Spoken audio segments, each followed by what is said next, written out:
उत्तर प्रदेश में आज सुनाई गई राजनीतिक रामकथा की खबर से अब खबरदार करते हैं। आज मुख्यमंत्री योगी आदित्यनाथ बीजेपी विधायक की तरफ से कराई जाती रामकथा में पहुंचे।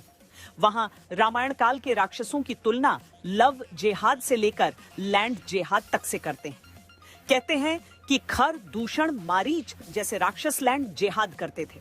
सीता के हरण और फिर रावण वध को लव जेहाद के अंत का आदर्श मॉडल आज मुख्यमंत्री योगी ने बताया। अखिलेश यादव राम मंदिर के चढ़ावे में चोरी का आरोप लगाते हैं। योगी आदित्यनाथ राम कथा से 2027 के सियासी महाभारत का संदेश सुनाते हैं। मारीच है, रावण है, उच्च कुल में और श्रेष्ठ व्यवस्था में जन्म लेते हैं, लेकिन पशुवत मारे जाते हैं क्योंकि राम के साथ द्रोह करते हैं। जिस अयोध्या का राम मंदिर बनवाकर भी 24 में जाति में वोट बंटने से अयोध्या से जुड़ी लोकसभा सीट बीजेपी नहीं जीत पाई, वहां राम के नाम पर अस्त्र शस्त्र सत्ता और विपक्ष में चलने लगा है। पहले अखिलेश यादव ने आरोप लगाया, लिखा राम मंदिर के चढ़ावे की करोड़ों की रकम गायब पाई गई। राम मंदिर ट्रस्ट ने इन आरोपों को खारिज किया। जब लखनऊ में बीजेपी विधायक की तरफ से कराई जाती रामकथा में मुख्यमंत्री पहुंचे तो नया सियासी संदेश सुनाई दिया। योगी आदित्यनाथ कहते हैं, नेगेटिव ताकतें रावण काल की तरह सिर उठाएंगी तो उजाड़ करेंगी।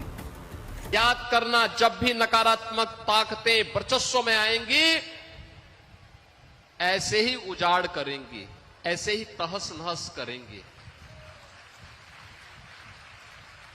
जो रावण के समय में करते थे।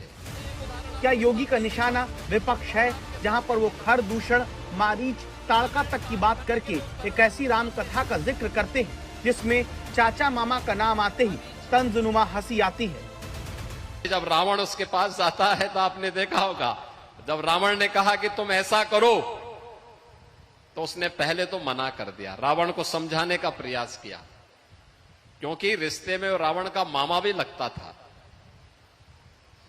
यही होता है, ये चाचा और मामा जब किसी व्यवस्था में पड़ते हैं ना तो हमेशा उसको कुसंग की तरफ ही लेके जाते हैं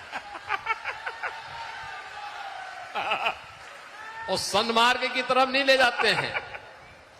आपने देखा होगा, शकुनी दुर्योधन के पाले पड़ा तो महाभारत करवा दिया। इसके बाद जब उत्तर प्रदेश में लव जिहाद के कई मामले सामने आ रहे हैं, जब दावा हो रहा है कि हिंदू लड़कियों ही नहीं हिंदू लड़के तक को लव जिहाद में फंसाया जा रहा है, तब मुख्यमंत्री योगी लव जिहाद के खिलाफ श्री राम से सीख लेने को कहते हैं। माता जानकी का अपहरण रावण ने किया, मर्यादा पुरुषोत्तम भगवान श्री राम ने इसके लिए अपने स्तर पर पूरा यत्न किया। उत्तर और दक्षिण भारत को जोड़ा। नारी गरिमा की रक्षा कैसे करनी है इसका उदाहरण है। याद करना, लव जिहाद की घटनाओं को रोकने के लिए एक आदर्श उदाहरण आप सबके सामने हो सकता है। लव जिहाद ही नहीं बल्कि त्रेता युग में खर, दूषण, मारीच के जरिए कलयुग में लैंड जिहाद तक का जिक्र योगी आदित्यनाथ करते हैं। आखिर खर दूषण क्या कर रहे थे, मारीच और सुबाहु क्या कर रहे थे, वे भी सब यहां लैंड जिहाद के ही अभियान के साथ जुड़े हुए थे। जबरन कब्जा कर लेना, जबरन किसी भी जमीन को खाली देखा उसमें अपना तंबू गाड़ दिया, ये सब बंद हो जाना चाहिए। भारत की धरती उन आक्रांताओं के लिए जिनकी भारत के प्रति आस्था नहीं है, जो भारत के प्रति निष्ठा नहीं रखते, भारत के संस्कारों का सम्मान नहीं कर सकते, बहुत अच्छा, उन लोगों के लिए भारत की धरती धर्मशाला नहीं हो सकती है।